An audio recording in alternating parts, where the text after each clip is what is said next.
get in touch with our sponsors. This part of the program is brought to you by Skylight Calendar.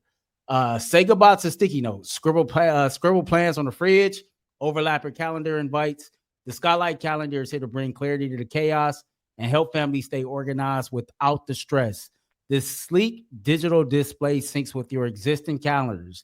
So that's Google, Apple, Outlook, and more, making it simple to track appointments, practices, dinners, reminders, all in one easy to see place. Me and my family use it. Me, my kids, we all got different color codes. It kind of helps us stay on track of what we need to do next. But right now, what's going on is Skyline is offering our listeners today $30 off their 15-inch calendars by going to skylightcal.com/NFL. Go to skylightcal.com/NFL for $30 off your 15-inch calendar. Again, that's skylightcal.com/NFL. So, getting ready for the show today, and I seen the news of the Cleveland Browns Huntington Bank Field renovations, right? Now, everybody knows that the plan A, the priority is to get this dome built out in Brook Park. And of course, plan B, if everything was to fall apart, will be renovating the current stadium. Now, this saga has kind of started the theme. Cecil, has been something that has been talks in the city of Cleveland for the better part of the last 4 or 5 years. And today, I think it was clevelandscene.com released some photographs, or a single photograph of what a renovation to the current stadium will look like. Now, before we actually show the photo, I'm pretty sure it's a bunch of people who have seen that by now, but I guess it's good to keep in mind that this renovation, this photo of this renovation, was actually provided by the Haslams Sports Group family. And so as we go through this, I think it's important that people understand that. But I read the article, you read the article, me and you talked pre-show, and we thought it was something kind of stood out. And I feel like we should kind of set up, what's going on before we show the picture. So the article was written today on clevelandscene.com, and it was, again, showing the renderings of what looks like to be Huntington Bank Field. And this was the first part of the article that stood out to me. So I'm pretty sure it stood out to you. I'm just going to read it verbatim. The possible future home of the Browns, a $2.4 billion project with a proposed $1.2 billion privately financed by the Haslams and $1.2 billion coming from public coffers in the form of state and county bonds, has been teased in photos, videos, and sizzle reels as the team sells the idea to government officials, business leaders, and the public. But what they haven't shared publicly are how renovations at the current Lakefront Stadium would look. The clear and admitted option number 2. We all know that. Now, for years before the pivot to Brook Park, those plans weren't secondary, but instead at the forefront of discussions with the city, county, and the state. And through late 2023 and early 2024, the Haslams did share renderings of what a renovated Huntington Bank Field would look like. Okay, now the second part of the article goes on to say this. The public does have its first look at what the renovated Huntington Bank Field would look like, thanks to an image obtained by the scene showing a rendering by the team. When asked for comment, Cuyahoga County Executive Chris Ronayne, who along with Mayor Justin Bibb had been included in those previous conversations, told Scene he's glad part of the project is finally being published as the public debate continues. The quote is, "From day one, I said we need to reveal your lakefront transformation plan as well, so the public can get an honest comparison of the two plans, because both involve a request of the public for subsidies and support." Now, to me, I don't know how you read this. This came off to me like it gave me more clarity and understanding of why there has been so much pushback from the mayor, county executives, from the city, etc. because it seems like to me that the city is pissed off that the Haslams seems like they're trying to go on and do their own thing when agreement was put into place. To peel back the curtain either further, a few years ago, the city of Cleveland was awarded a certain amount of money to build up on what was called the Lakefront project. And according to this article, a major part of the rehabilitation of the lakefront and that project was the renovation of now known as to be Huntington Bank Field. And so it sounds like and it looks like the city had the stadium as a major part, playing factor in the entire lakefront renovations. And out of nowhere, the Haslams found some land and said, you know what? Plan A is now plan B. We about to move like this. What was your takeaway from what you read in that article? There's some trust issues going on. It's some it's some behind the scenes, maybe dirt. It's some behind the scenes miscommunication. It's some flat out, maybe even lying going on. It's a big drama, like you mentioned. It's a huge drama. But I also wonder why the mayor ain't start with this, right? Like, hey, if I was him, I would have came out and say, hey, no, no, no, no. You guys, your group, the Haslam Sports Group, came up with this plan.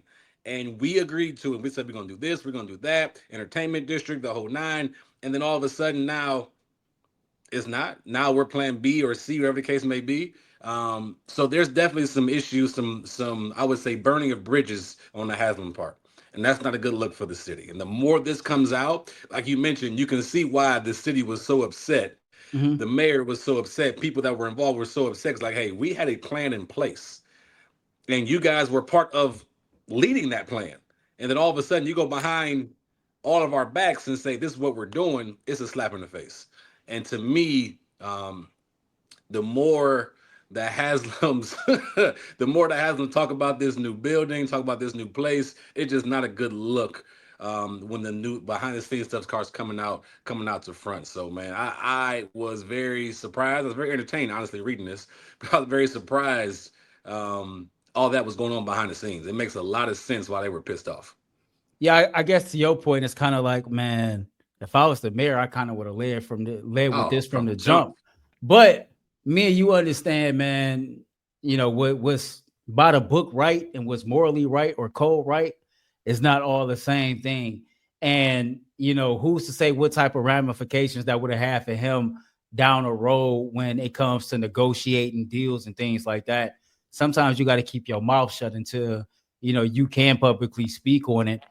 For those who have not seen those renderings, here is a single photo of what those renovations at the current Huntington Bank field will look like. Now, according to the article by scene.com, clevelandscene.com, they've obtained several photos of these renovations. Again, these renovations were provided by the Haslam Sports Group. I think that's very important. And so there are other photos that show different angles of what this might look like, but it definitely looked light years ahead of what's currently sitting downtown Cleveland on the lakefront. And it go ahead. You want to say something else about that? No, it was interesting because it seems like in the article that this stadium will be used more than the actual stadium that is going to be built in Brook Park, according to the article. Right? They were like, "Hey, Yeah, this is going to be open 100 plus days, which is less or more than what they would use it for in Brook Park." Is that correct? yeah, yeah. It says so. Not necessarily in Brook Park, but it will be used 100 more days than what the current stadium is used for now. So if Current the state, stadium gotcha, wants to stay right gotcha. here on the lakefront without the renovations, the stadium usage rate remains the same. But with those renovations that were discussed as early as 2023, you can expand those stadium usage rate to about 100 days more than what it is now. Now it won't get you to the level that you will get to with the new stadium out in Brook Park, but Yeah. it's better than what you have now.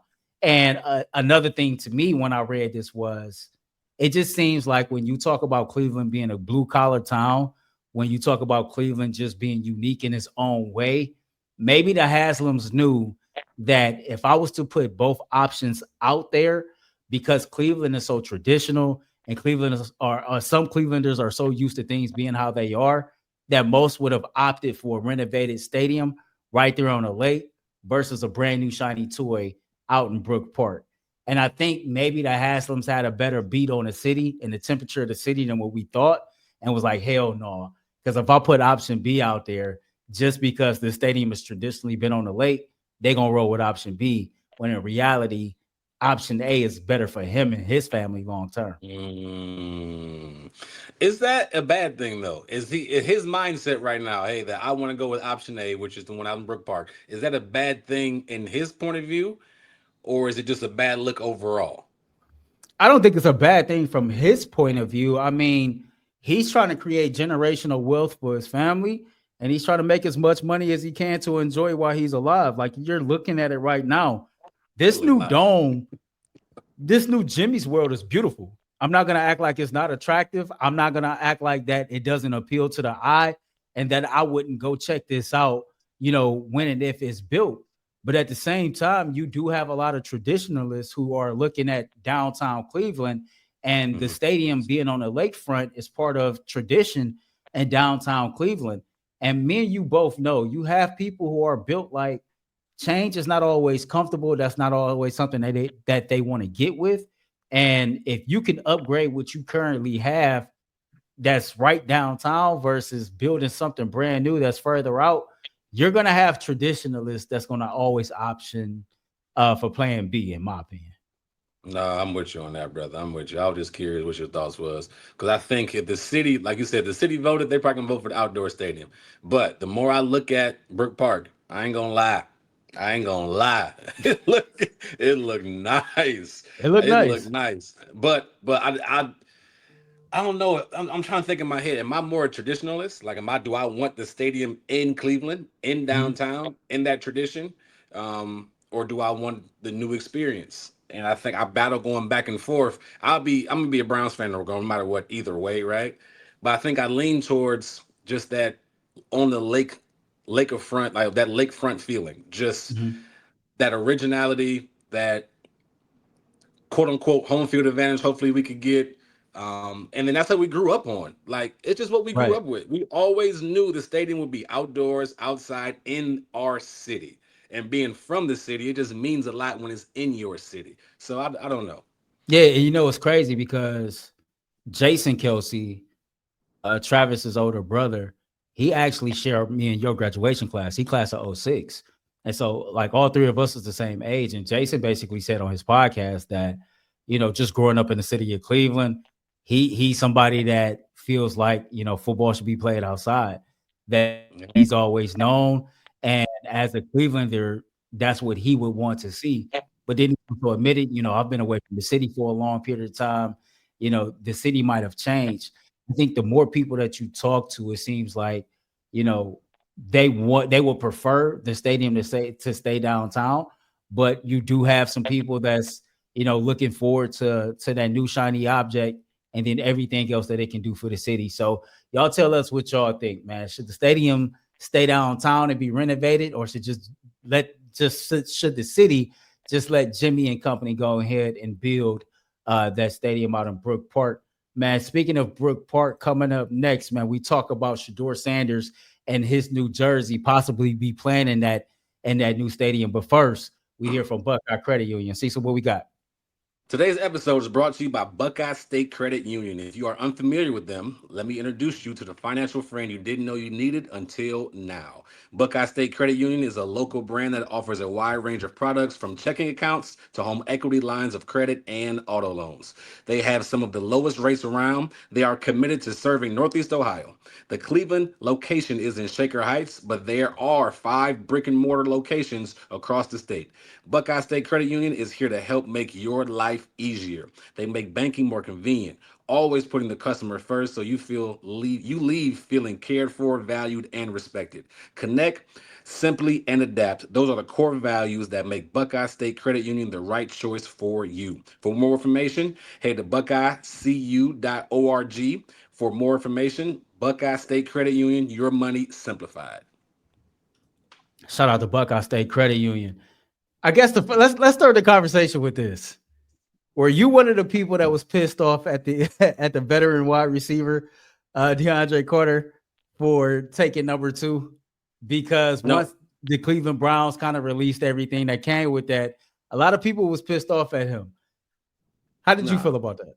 he got to earn it, man. Like he got to earn it. And numbers change all the time. And numbers are important. I ain't gonna lie. So some people I heard watching the show earlier, the big show UCSS, and then just kind of paying attention to some comments and stuff.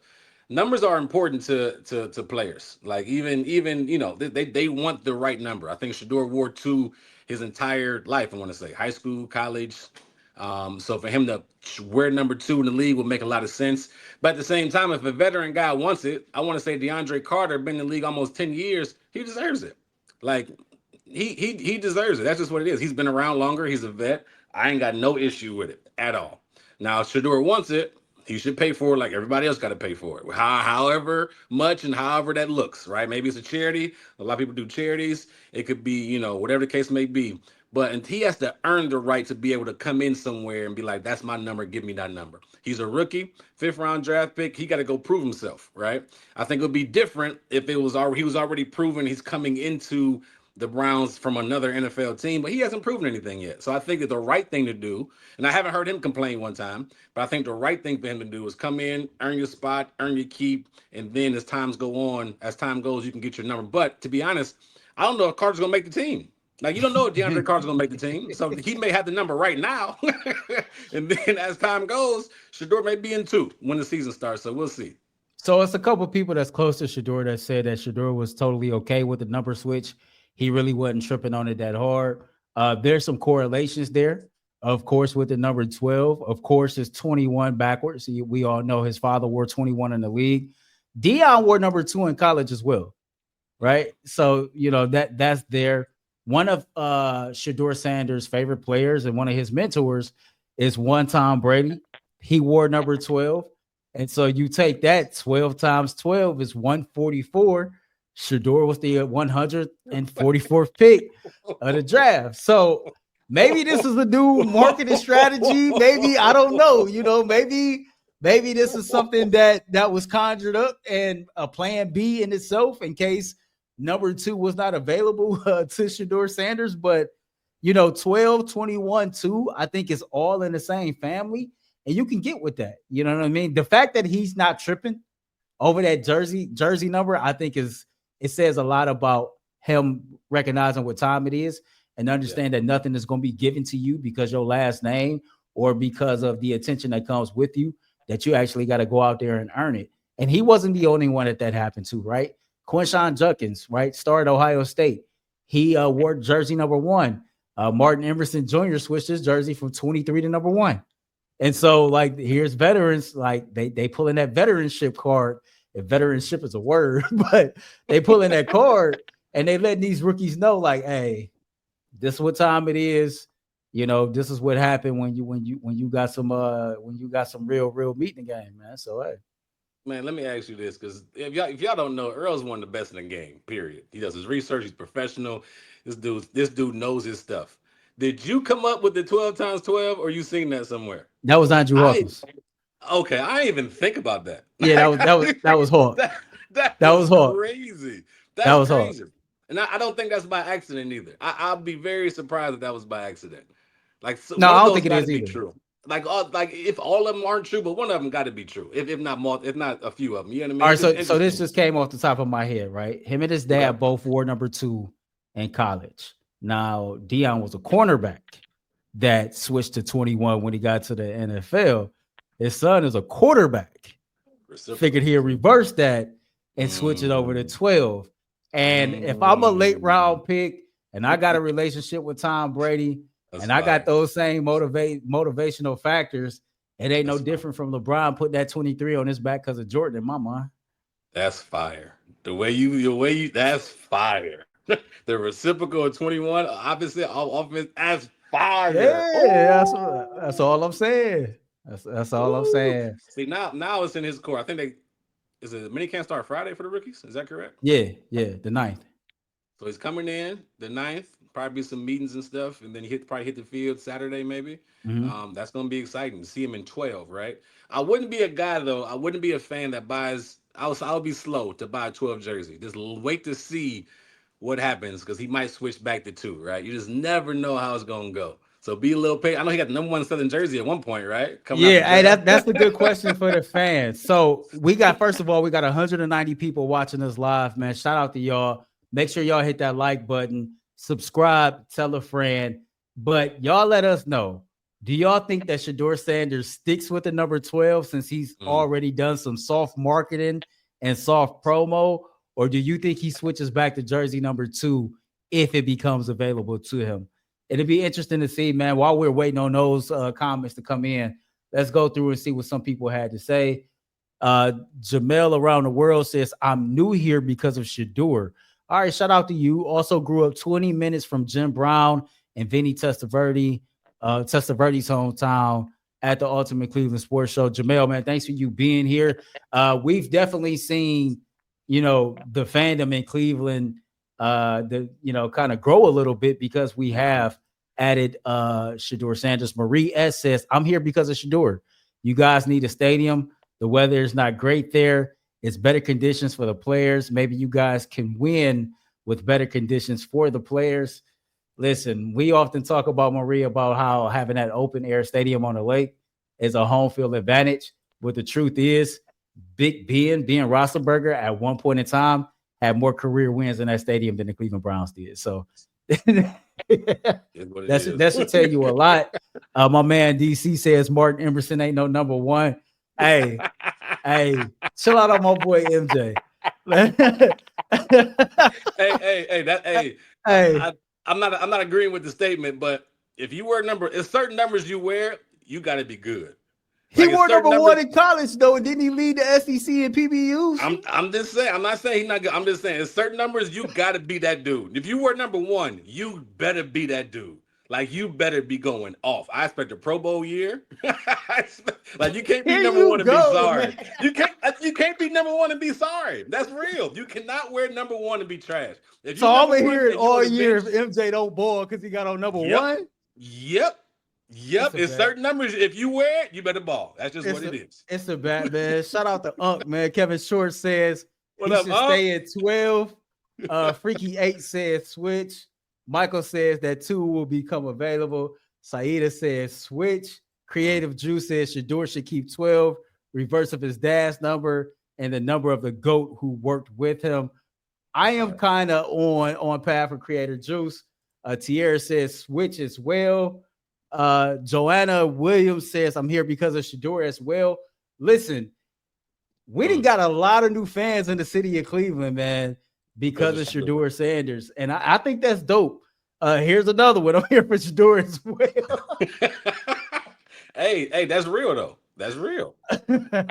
That's the real thing. Like, when you fall in love with a guy in college, whether it's any sport, right? And think about basketball fans now. They follow the player because people move around so much. So that's not a surprise. The aura that he brings, the type of player he is, who his father was, how we all follow him. It was like almost not a cult following, but a big deal when they all packed up and went to Colorado and changed that program around.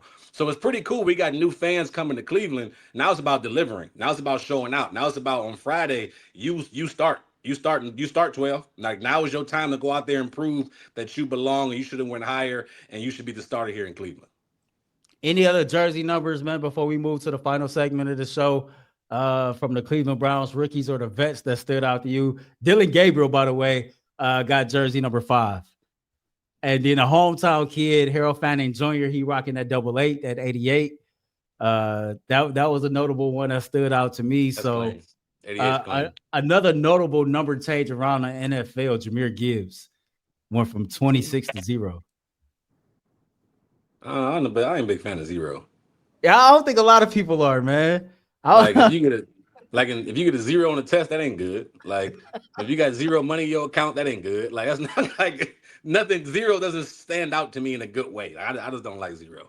All right, man. As we close the show, man, y'all let us know what y'all think. Y'all keep those comments coming in. What y'all think Shedeur Sanders gonna do? Is he gonna stick it out and ride with 12 for the remainder of his career and make a new era, a new legacy with that number? Or is he going to switch back to jersey number 2 if that